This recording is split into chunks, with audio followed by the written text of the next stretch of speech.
Oke, baik. Terima kasih atas kesempatan telah berikan kepada kami. Saat ini kelompok kami akan menjawab beberapa pertanyaan yang diberikan teman-teman mengenai topik kami, itu demam rematik. Nah, untuk pertanyaan yang pertama, gangguan irama jantung apa yang timbul pada demam rematik? Nah, di sini pada demam rematik yang menyebabkan karditis, peradangan pada katup dan atrium jantung dapat memicu gangguan irama jantung, terutama fibrilasi atrium atau atrial fibrillation. Nah, kerusakan struktur dan pelebaran atrium akibat penyakit jantung rematik ini dapat meningkatkan resikonya terjadi atrium ini. Untuk pertanyaan yang kedua, mekanisme terjadinya edema. Nah, edema terjadi karena peningkatan tekanan hidrostatik kapiler akibat gangguan fungsi jantung. Nah, pada demam rematik yang berkembang menjadi penyakit jantung rematik atau gagal jantung, di sini pompa jantungnya mulai melemah dan darah mulai menumpuk pada vena.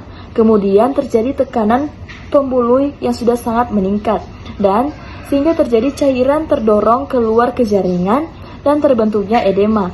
Selain itu, teman-teman, tubuh menahan natrium dan air sehingga memperburuk penumpukan cairan. Untuk pertanyaan yang ketiga, dukungan psikologis yang diberikan pada orang tua, yaitu teman-teman kita harus memberikan dukungan psikologis yang diberikan, terutama penjelasan yang jelas tentang kondisi yang dialami anak tersebut, dan di sini kita menenangkan orang tua ketika mereka cemas, dan serta kita memastikan mereka itu bahwa mereka merasa didengar. Juga perawat juga membantu orang tua memahami apa yang sedang terjadi terhadap anak mereka, dan kita juga memberitahu apa rencana perawatannya untuk anak tersebut, dan kita yakinkan bahwa dalam penanganan yang tepat yang sedang dilakukan perawat.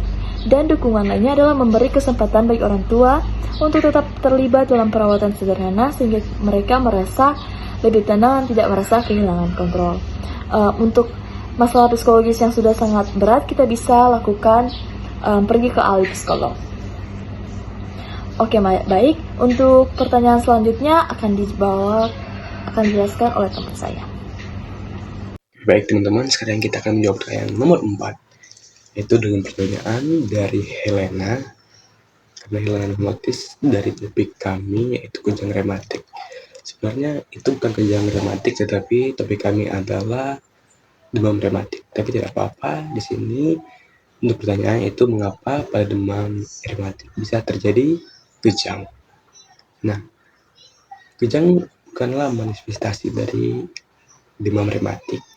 Yang lebih umum adalah Korea sindrom, yaitu gerakan tak sadar akibat reaksi autoimun yang menyerang ganglia basalis otak. Namun pada kejang juga dapat terjadi bila ada komplikasi yang serius seperti hipoksia, emboli cerebral, atau keterlibatan neurologis berat. Jadi kejang ini dapat terjadi di demam rematik ini, terlebih pada kasus biasanya merupakan komplikasi lanjutan sekunder. Jadi bukan gejala atau manifestasi klinis dari demam rematik ini. Dan untuk pertanyaan yang kelima, yang terakhir, yaitu mengapa bisa terjadi peningkatan berat badan pada asuhan keberatan yang kami buat, yaitu retensi cairan. Nah teman-teman, pada demam rematik yang menyebabkan gangguan fungsi jantung, di mana tubuh menahan natrium dan air sebagai mekanisme kompensasi.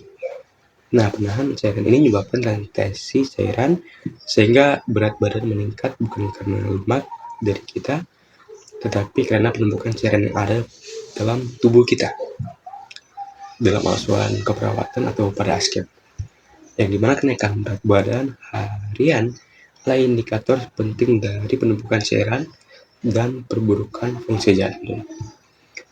Nah teman-teman, itu adalah jawaban dari pertanyaan teman-teman yang sudah bertanya. Semoga pertanyaan ini dapat membantu menjawab pertanyaan dari teman-teman. God bless.